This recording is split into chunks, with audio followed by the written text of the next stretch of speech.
नमस्कार, मैं आंचल पांडे आप सभी को यथोचित प्रणाम करती हूँ। आज मैं प्रस्तुत हूँ अपने एक लेख के साथ जिसका शीर्षक है परीक्षा में नकल करने की प्रथा। इस लेख को आप सबके समक्ष पढ़ने का साहस करती हूँ, सुनिएगा। मनुष्य के जीवन में परीक्षा का दौर तो अनवरत चलता ही रहता है। अपने सद्गुणों एवं सद्विचारों के आधार पर ही मनुष्य इन परीक्षाओं में उत्तीर्ण होता है। इस कारण इन परीक्षाओं का महत्व भी अधिक है, किंतु विद्यार्थी जीवन में नियमित रूप से उनकी योग्यता का आकलन करने हेतु ली जाने वाली परीक्षाएं भी कम महत्वपूर्ण नहीं होती। अब इन परीक्षाओं की महत्ता का अनुमान आप इस आधार पर लगा लीजिए कि इसमें उत्तीर्ण होने हेतु विद्यार्थी एड़ी चोटी का जोर लगाने के साथ साथ नकल करने से भी नहीं चूकते। परीक्षा केंद्र में बैठना और 3 घंटे एकाग्रचित होकर एक ही विषय पर आधारित प्रश्नों के उत्तर का स्मरण चिंतन करते हुए अपनी लेखनी को उत्तर पुस्तिका पर तीव्र गति से घसीटना किसी तपस्या से कम नहीं होता। इस तपस्या के फलस्वरूप घोषित होने वाले परिणामों की प्रतीक्षा भी किसी वियोगिनी के द्वारा अपने प्रवासी प्रियतम की बाट जोहने के समान ही प्रतीत होती है। अर्थात सभी विद्यार्थी हुए तपस्वी और परीक्षा केंद्र हुई तपस्थली, जहाँ से निकलकर कुछ तपस्वी भविष्य में लोक कल्याण हेतु अपना योगदान देंगे। इसी तपस्थली में अक्सर कुछ ऐसे तत्व भी दिखाई पड़ते हैं जो इसकी शांति, शुभता और गरिमा को खंडित करने हेतु उत्तरदायी होते हैं। मार्ग भटक चुके इन तत्वों की मंशा तपस्या अर्थात परीक्षा के शुभ फल को छल से प्राप्त करने की होती है। इन छलिया तपस्वियों अर्थात परीक्षार्थियों को हम 2 वर्गों में रखकर समझने का प्रयत्न करते हैं। वैसे तो इन तत्वों को छल की समस्त विद्याओं का ज्ञान होता है, किंतु प्रथम श्रेणी के अंतर्गत आने वाले तत्वों में नौसिखिया होने के कारण आत्मविश्वास की जो कमी होती है, उसके चलते ये दूसरों की मेहनत पर निर्भर होते हैं। अपने आसपास परिचित अपरिचित व्यक्तियों के उत्तर जानने के हर संभव प्रयास ये कक्ष में मौजूद परीक्षक के से बचते बचाते करते हैं। कभी दूसरों की उत्तर पुस्तिका में झांका ताकी करना, कभी उन्हीं से प्रश्नों के उत्तर जानने का प्रयत्न करना और कभी निर्लज्ज की भांति दूसरों की उत्तर पुस्तिका को मांगकर अक्षर अक्षर छाप लेना। इन छलीय तत्वों को अपने विवेक का सदुपयोग करना नहीं आता। ये इनकी विनम्रता का ही परिचय है कि ये लोग ये मानकर चलते हैं कि इन्हें कुछ भी नहीं आता और इनके इर्द गिर्द बैठे परीक्षार्थियों को लगभग सब कुछ आता है।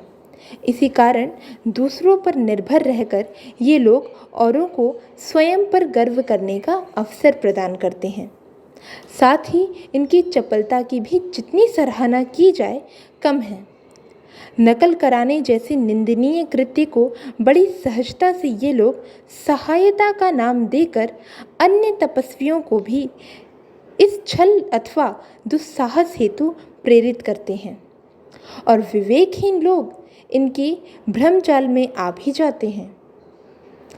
सहायता के नाम पर कैसा अपराध करने जा रहे हैं, इसका आभास तो शायद ही किसी को होता है। इन लोगों पर काल देवता की शायद अनायास ही कृपा होती है, तभी तो 3 घंटे के अंतराल में जहाँ कुछ परीक्षार्थियों के पास श्वास लेने की भी फुर्सत नहीं होती, इन लोगों के पास फुर्सत की तमाम घड़ियाँ होती हैं। उन्हीं घड़ियों का लाभ उठाकर इन तत्वों द्वारा सहायता के लेन देन का कार्य निर्विघ्न संपन्न होता है। प्रथम श्रेणी से बिल्कुल विपरीत हैं द्वितीय श्रेणी के ये छलिया तपस्वी। ये लोग पूर्णतः आत्मनिर्भर होते हैं और छलपूर्वक परीक्षा में उत्तीर्ण होने हेतु अपनी समस्त छल विद्याओं का सुंदर प्रदर्शन करते हैं। इनकी महत्वाकांक्षा चरम पर होती है। प्रथम श्रेणी की भांति इनके पास काल देवता या किसी अन्य दैवीय शक्ति की कृपा दृष्टि तो नहीं होती, किंतु ये अपनी समस्त छल विद्याओं में इतने पारंगत होते हैं कि बड़े से बड़े नेता भी इनके आगे पानी भरें। परीक्षा केंद्र में मौजूद परीक्षक की आंखों में धूल झोंकना तो इनके लिए बच्चों का खेल है।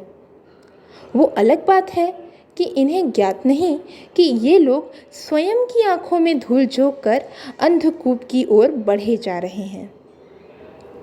इन छलीय तत्वों अथवा तपस्वियों के इर्द गिर्द किसी पुस्तक, पर्ची, इलेक्ट्रॉनिक उपकरण या अन्य नकल करने के संसाधनों की मौजूदगी ठीक उसी प्रकार होती है जिस प्रकार स्वयं आपके भीतर एवं आपके इर्द गिर्द ईश्वर की अप्रत्यक्ष रूप से मौजूदगी। इन परीक्षार्थियों को आप कभी भी रंगे हाथों नहीं पकड़ सकते। वो जो कभी कभार पकड़े गए बेचारे भूले भटके इस श्रेणी में आ गए होंगे, अन्यथा द्वितीय श्रेणी के इन तपस्वियों को तो बाल्यावस्था से ही इन छल विद्याओं का अभ्यास होता है। इतने अभ्यस्त होने के कारण इनकी गणना सदैव सभ्य, सुसंस्कृत एवं मेहनतकश व्यक्तियों में होती है। इनका निर्भीक स्वभाव वास्तव में सराहनीय है।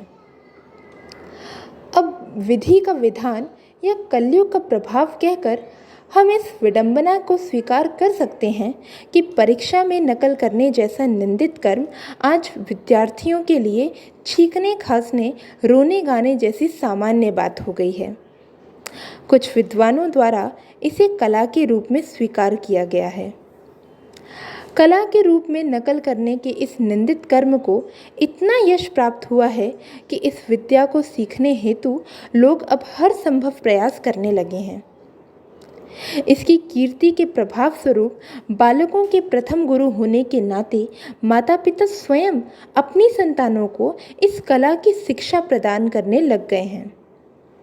अब इस कला की यश गाथा सुनने के पश्चात आपको यह जानकर तनिक भी आश्चर्य नहीं होना चाहिए कि स्वयं चाणक्य के समान कर्मनिष्ठ गुरुओं एवं परीक्षकों ने भी अपने शिष्यों पर कृपा दृष्टि रखते हुए उन पर से अपनी दृष्टि हटाकर उन्हें छल विद्या के सदुपयोग हेतु स्वतंत्र छोड़ दिया है।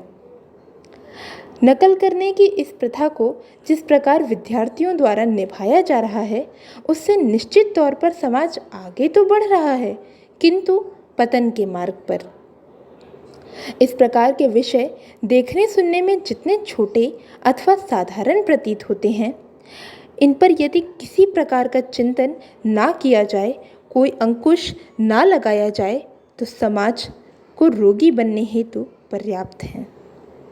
इस प्रकार के सामान्य प्रतीत होने वाले छोटे छोटे विषयों के आधार पर ही मनुष्य के चरित्र का निर्माण संभव होता है तथा एक चरित्रवान व्यक्ति ही स्वस्थ समाज के निर्माण का सामर्थ्य रखता है।